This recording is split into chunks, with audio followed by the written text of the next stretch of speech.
Hello and welcome to pre knowledge. अगर आप इस चैनल पर नए आए हैं तो चैनल को सब्सक्राइब जरूर कर ले दोस्तों, ताकि हमारी जो अपकमिंग वीडियो है वो आपको मिलती रहे। आप जिन्हें अपनी स्क्रीन पर देख रहे हैं ये है मोहन भागवत जी, आरएसएस के चीफ या प्रमुख जो भी कह लीजिए, ये वही है।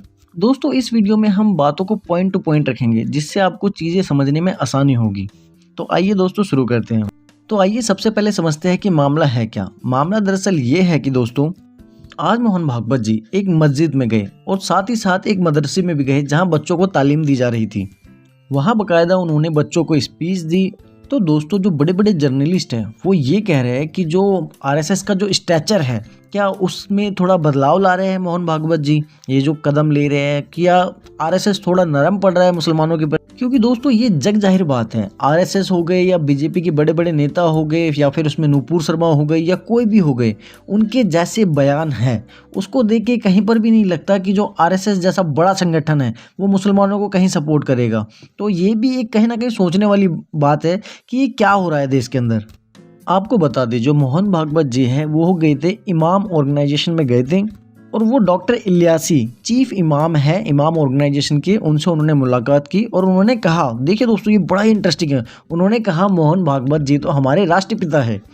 दोस्तों मुलाकात करना, शिष्टाचार करना या किसी का मतलब राजगुरु कह देना अब मोहन भागवत जी को, ये एक तरफ है, समझ में आता है कि हाँ चलो ठीक है, प्यार मोहब्बत है और देखिए भाईचारा बढ़ाना भी चाहिए। लेकिन दोस्तों अगर आप मोहन भागवत जी के कुछ बयान देखेंगे तो उसमें देखो खुल के ये तो नहीं देखते कि हम मुसलमानों के प्रति नफरत है, लेकिन उनके जो बयान हैं कुछ वैसे ही होते हैं दोस्तों।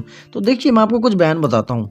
उनका पहला बयान, उन्होंने कहा था कि कोई भी भारत नहीं है हिंदू के बिना। उनका दूसरा बयान था, उन्होंने कहा कि भारत में कोई भी रहता हो, फिर वो मुसलमान हो, क्रिश्चियन हो, ईसाई हो, वो कोई भी हो, वो भाई वो हिंदू ही है। इन सब बयानबाजी के बाद हमें दिखता है कि मोहन भागवत जी ने अपनी जो टोन है वो थोड़ी टोन डाउन करी और उसके बाद कुछ जो ऐसे बयान दिए जो ना तो हिंदुओं के फेवर में थे ना ही मुसलमानों के फेवर में थे। आइए सुनते हैं। वो जुलाई के एक अपने भाषण में कहते हैं कि ना हिंदू महान है ना मुसलमान महान है, जो हिंदुस्तानी है वही महान है। दोस्तों जो हाल फिलहाल में ज्ञानवापी मस्जिद का जो विवाद हुआ था, उनमें भी मोहन भागवत जी ने कहा था कि अब हम लोगों को हर मस्जिद में जाके शिवलिंग क्यों ढूंढना है। तो दोस्तों कहीं ना कहीं ये भी जो था मूव था कि मुसलमानों को रिझाने की कोशिश कर रहे हैं मोहन भागवत। इन बयानबाजियों से दोस्तों मुसलमानों को लगा कि शायद जो मोहन भागवत जी है ये कंट्रोल को संभालने की कोशिश कर रहे हैं, क्योंकि जो हम जानते हैं ज्ञानवापी मामले में कैसा थोड़ा माहौल ख़राब सा हो गया था, तो उसको संभालने की कोशिश कर रहे थे। तो उसके बाद दोस्तों जो मुस्लिम बुद्धिजीवी थे बहुत सारे, उनमें कुछ चुनाव आयोग के अधिकारी भी थे, वो लोग मोहन भागवत जी से मिलने गए, वो शिष्टाचार हुई, वो काफ़ी अच्छी शिष्टाचार थी। उसके बाद दोस्तों देखा गया कि मोहन भागवत जी जो है अब मदरसे में गए और फिर मस्जिद में गए, वहाँ पे बकायदा उन्होंने एक भाषण भी दिया बच्चों को। उन्होंने कुछ सवाल किए थे मोहन भागवत जी से, उनमें से एक था कि बार बार उन्हें जो है देशभक्ति का पाठ ना पढ़ाया जाए, क्योंकि वो खुद देशभक्त है।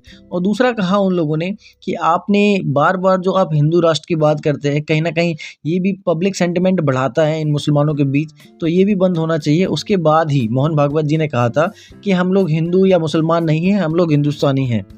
ये मुस्लिम बुद्धिजीवियों ने कहा था मोहन भागवत जी को। फिर उसके बाद मोहन भागवत जी ने भी कुछ सवाल रखे मुस्लिम बुद्धिजीवियों के सामने। उन्होंने कहा कि बार बार जब भी हिंदुओं को काफिर बोला जाता है तो वहाँ पर भी जो हिंदूज है वो भड़क जाते हैं कहीं ना कहीं।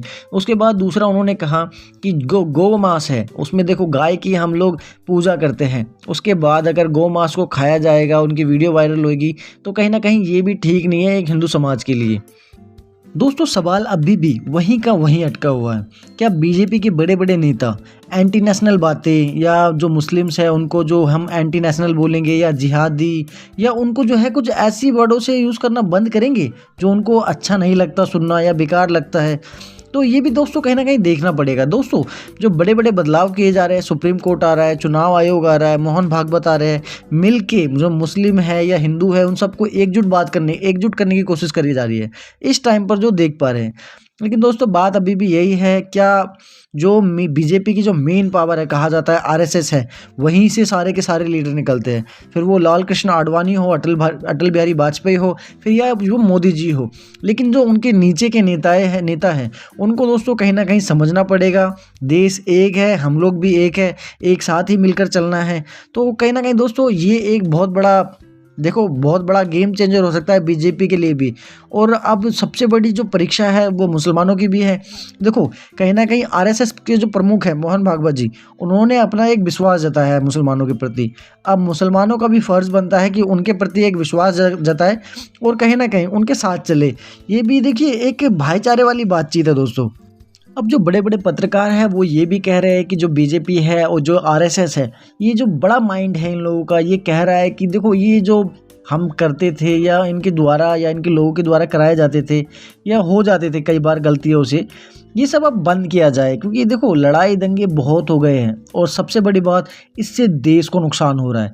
अभी आप सोचिए ना, नुपुर शर्मा का जो एपिसोड आया था उसमें क्या हुआ, सारी की सारी गल्फ कंट्रीज़ ने इंडिया का विरोध किया, इंक्लूडिंग मतलब बहुत सारे कंट्री थे, पाकिस्तान तो उसमें रहेगा ही हमेशा क्योंकि वो तो चाहता ही है देश में शांति ना रहे। तो बहुत सारी जो कतर थे, फिर यूएई हो गया, सऊदी अरेबिया हो गया, सब ने इंडिया से पूछा कि ये क्या हो रहा है माइनॉरिटीज़ के खिलाफ। बाकायदा यूएन जैसी जो बॉडी है उन लोगों को भी कहना पड़ा कि ये क्या हो रहा है। तो हमें कहीं ना कहीं समझाना पड़ा कि देखिए देश में माहौल ठीक ठाक है। और अब बीजेपी भी देखो दोस्तों समझ चुकी है कि सबको साथ लेके चलना ही विकास है। ये नहीं कि विकास का पहिया सिर्फ एक गाड़ी पर दौड़ेगा, नहीं, दोनों चक्के होंगे तभी गाड़ी दौड़ेगी। ये बीजेपी भी अच्छे से समझ चुकी है और मैं भी, ये मुसलमान पहले से ही जानता है इस चीज़ को। और मुसलमानों को भी अब समझना चाहिए कि बहुत हो गई ये नफरती फैलाने वाली बयान।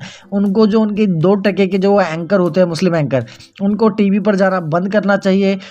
और बीजेपी को भी कहीं ना कहीं अपने सारे के सारे नेता, छोटे लेवल के हो या बड़े स्तर के हो या बूथ लेवल के हो, उन सबके साथ एक मीटिंग करनी चाहिए और उनका बोलना चाहिए देश में कोई भी किसी भी तरह का कैसा भी नफरती बयान ना फैलाए हिंदुओं के, मुसलमानों के प्रति। थैंक यू दोस्तों, फिर मिलेंगे अगली वीडियो के साथ। धन्यवाद, सब्सक्राइब करें चैनल को। नेक्स्ट वीडियो में मिलेंगे दोस्तों, जब तक अपना ध्यान रखिए। थैंक यू, फिर मिलेंगे अगली वीडियो में। प्लीज़ चैनल को सब्सक्राइब कर लीजिए, ये मेरा नया चैनल है। और अपने कमेंट में ज़रूर बताइएगा कि वीडियो कैसी लगी, क्या आपको अच्छा लगा, इसमें क्या आपके कुछ कमेंट हो सकते हैं, कैसे हम हिंदुस्तान में भाईचारों को और प्रमोट कर सकते हैं। थैंक यू दोस्तों, फिर मिलेंगे, अलविदा।